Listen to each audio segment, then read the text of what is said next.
Welcome back, everyone. We're continuing our journey and learning the dynamics, terminology, and efficient usage of the landmark building tools, as well as how the building process is affected by the landmark environment. Okay, so for today, we're going to do another preemptive lesson about one of the tools I'll be using through the course. The demo tool is basically for a representation of the voxel within the reactor. So we have our basic reactor over here with the black voxel in the center, which I just colored yellow. And over in the demo reactor, that black voxel is that yellow one I just colored.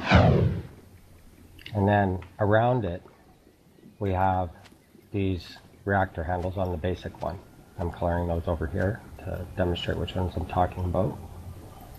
And then in the demo one that you'll always see me using when I'm talking to you, are these glass ones, are the same ones that I'm coloring yellow. And that way when you're following along, you can get a good gist to where we are and what we're doing. Now Buzz, could you put your selection box on the center black voxel in the demo reactor, please? And then bring up your arrows. Now you'll notice there with the arrows, they're in line with those colored voxels. Now the blue voxel, or the blue arrow, those voxels always are north and south. The red voxels, those are always east and west. And your green voxels are always north and south. And they're in line with the arrows there.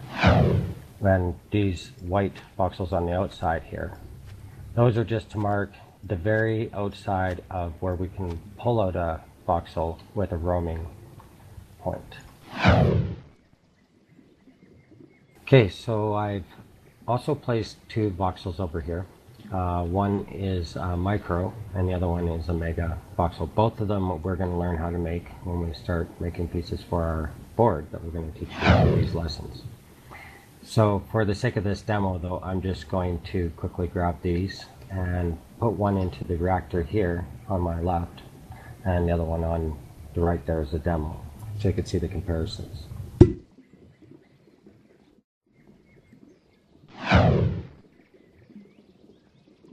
So you're currently demonstrating this with a microvoxel. Correct.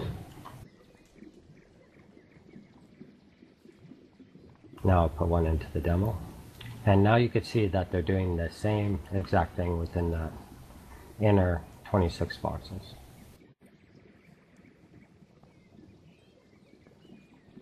And now I'm going to put in the mega one, which this one is pretty much the biggest a normal voxel can get before it has to be a roaming vector.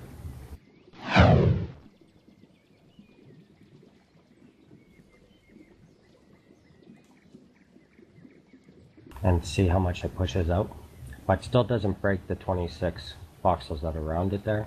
And I'll put it up into the demo one as well.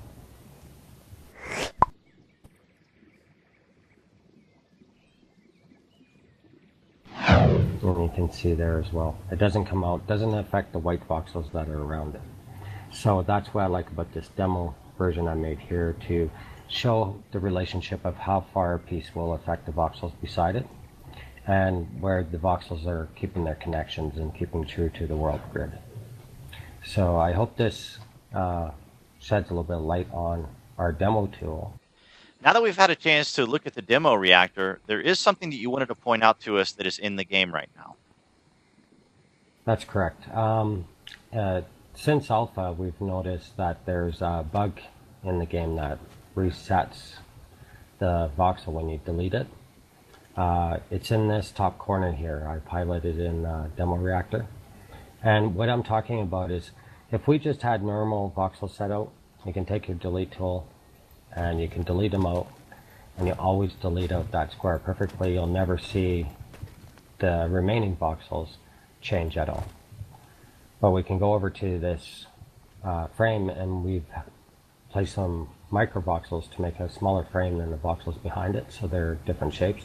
But if we went to delete that corner, we can see the voxels around it had reacted and actually changed their shape. Now that's the top corner of the voxels in the grids. They reset with the delete tool, and the delete tool actually doesn't delete the voxel. What it does is actually supposed to paint that voxel with air. So it shouldn't actually affect the shape, but It has a bug right now, so that's something you guys might want to know about throughout the course, in your own building. Some of the better ways to get around this, and I'll show you on the other side. There's the problem in this top corner. If we want to delete out that corner, the better way to do it would be to do a negative paste, which they recently added to our tools.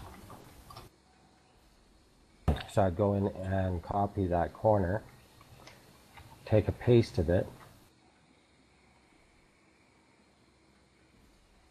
And we're copying this to fix the other corner, correct? Well, this here, I'm just showing a better way of deleting with the negative paste, because negative paste and delete are doing the same thing. They're just replacing that voxel shape with air. The delete tool has a bug which resets the voxel corner to the southeast corner back to the native positioning that it gets when you make a default cube shape. But with negative paste, you could come in and take off that corner without introducing the bug which would reset that corner position.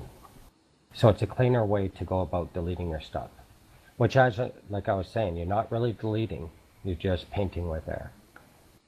Okay, guys, as we wrap this up, we want to demonstrate that not only the tools affect the environment, but even what we wear as players. For example, I'm going to run through these two panes with no problem. And now we're going to have Draconious run through them. But as you can see, he can't fit. So Draconious, what are we witnessing here? Yeah, well, with the suits, we've noticed since alpha there's different sizes with the suits, but you're going to have to change your suit, log out of your game, come back in to gain the properties of that suit. The one with the sleekest, smallest profile is this suit right here. This one I prefer to wear because in that way I could squeeze through actually a 2 voxel spot on my shoulders. This here is a 3 voxel spot right here. But because I have my PvP suit on, it's affecting my body right now until I relog without it on. We appreciate all the positive responses we've received in support of this series, and we want to make sure we're providing you with the most pertinent information from which to establish a working understanding of these segments. You can catch Draconious at The Curve every Saturday night at 6 p.m. Pacific Time on Evil's Twitch channel. Her information is in the published section below. Thanks for watching, everyone. Be sure you hit that like button, share this video on your favorite media sites, and subscribe for future Landmark news.